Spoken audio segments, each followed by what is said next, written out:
অনেক কালের একটিমাত্র দিন লিখেছেন রবীন্দ্রনাথ ঠাকুর। অনেক কালে একটিমাত্র দিন কেমন করে বাধা পড়িয়াছিল একটা কোনো ছন্দে, কোনো গানে, কোনো ছবিতে।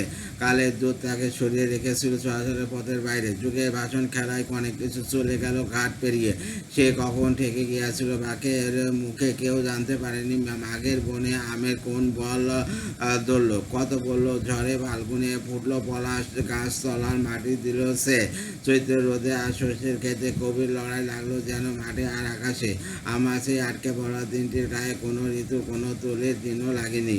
একদা ছিলাম ওই দিনের মাঝখানে, দিনটি ছিল গা ছড়িয়ে। নানা কিছুর মধ্যে তারা সমস্ত ঘেঁষেছিল আশেপাশের সামনে। তাদের দেখে গেছি সবটাই, কিন্তু চোখে পড়েনি সমস্তটা। ভালোবেসেছি, ভালো করে জানেনি কতখানি বেঁচেছি, বা অনেক গেছে ফেলা ছড়া। আর মনার রসের পেয়ারা বাকি ছিল কত। সেই দিনে সে যে পরিচয় ছিল আমার মনে, আজ দেখি তার চেহারা অন্য সাদের। কত এলোমেলো, কত যেমন তেমন, সব গেছে মিলিয়ে তার মধ্যে থেকে বেরিয়ে পড়ে আসে। তাকে আজ দূরের পটে দেখেছি যেন সেই দিনকে সে নববধূ তনু, তার দেহলতা।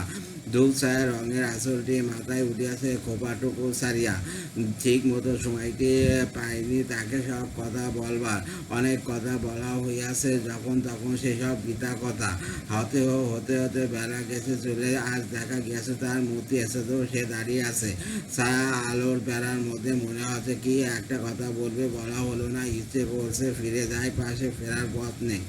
ধন্যবাদ।